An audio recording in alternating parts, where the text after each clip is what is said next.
Hi friends, welcome to Nisha recipes Tamil. இன்றைக்கி நம்ம சேனலில் கருப்பு உளுந்து வச்சு ஒரு இட்லி பொடி ரெசிபி தான் பார்க்க போகிறோம். எப்படி செய்கிறதுன்னு பார்க்கலாம்.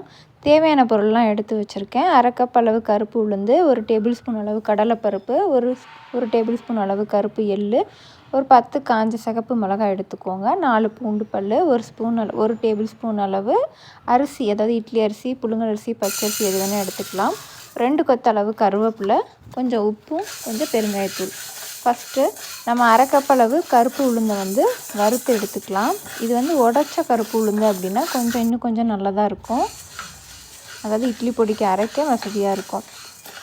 அந்த வறுபடும் போது அது ஈஸியாக இருக்கும். கருப்பு உளுந்தை நல்லா வறுத்து எடுத்துக்கலாம். அதை ஒரு பிளேட்டுக்கு மாற்றினதுக்கப்புறம் நம்ம எடுத்து வச்ச கடலைப்பருப்பை வறுத்துக்கலாம். இதோட எடுத்து வச்ச அரிசியும் சேர்த்துக்கலாம். ஏன்னா இது ரெண்டுமே வறுபடுறதுக்கு கொஞ்சம் ஈஸியாக இருக்கும். இதை தனித்தனியாக வறுக்கிறதுனாலும் வறுத்துக்கலாம். நல்லா நிறம் சேஞ்ச் ஆகி அரிசி நல்லா கோல்டன் ப்ரௌன் ஆகணும். பருப்பு அந்தளவுக்கு இந்த மாதிரி கைவிடாமல் வறுத்து நம்ம எடுத்துக்கலாம். இதையும் நம்ம ஒரு பிளேட்டுக்கு மாற்றி எடுத்து வச்சிடலாம். இதோட 4 பூண்டு பல், கருவேப்பிலை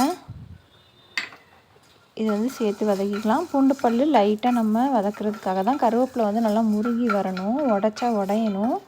அந்த அளவுக்கு கிறிஸ்பி ஆகிற வரைக்கும் நல்லா வறுத்துக்கலாம். இதே மாதிரி இதையும் நம்ம ஒரு பிளேட்டுக்கு மாற்றி எடுத்து வச்சுக்கலாம்.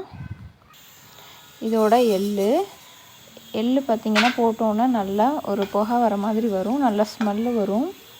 அது வரைக்கும் நல்லா வறுத்து எடுத்துக்கலாம். உங்களுக்கு பார்த்தாலே தெரியும்.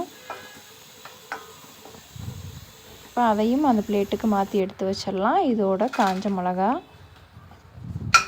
இதை நம்ம ஸ்டவ் ஆஃப் பண்ணிவிட்டு அதாவது ஜஸ்ட்டு உங்களுக்கு ஹீட் பண்ணாலே போதும். ஏன்னா கருகிரும். இது கருகிருச்சுன்னா கலர் சேஞ்ச் ஆகும். அதனால் அடுப்பை ஆஃப் பண்ணிவிட்டு லேசாக அந்த சூடுலேயே இந்த மாதிரி வறுத்து எடுத்துடலாம். இப்போ இது எல்லாத்தையும் ஒரு பிளேட்டுக்கு மாற்றி ஆற வச்சு எடுத்தாச்சு. இப்போ இது எல்லாத்தையும் ஒரு மிக்ஸி ஜாருக்கு நம்ம சேர்த்துடலாம். இதில் உப்பு, பெருங்காய பொடி மட்டும் நம்ம பிளேட்டில் தனியாக எடுத்து வச்சுருந்தோம். அதையும் எல்லாத்தையும் சேர்த்துடலாம். சேர்த்துட்டு நம்மளுக்கு குறப்பாக எந்த அளவுக்கு வேணுமோ அந்த அளவுக்கு அரைச்சி எடுத்துடலாம். அவ்வளோதான், கருப்பு உளுந்து இட்லி பொடி சிம்பிளாக ரெடி பண்ணியாச்சு. நீங்களும் இது போல் ட்ரை பண்ணி பாருங்கள். ரொம்பவே டேஸ்ட்டாக இருக்கும். இந்த வீடியோ உங்களுக்கு பிடிச்சிருந்தா மறக்காமல் சேனலை சப்ஸ்கிரைப் பண்ணுங்கள், லைக் பண்ணுங்கள், கமெண்ட் பண்ணுங்கள், ஷேர் பண்ணுங்கள். பாய்.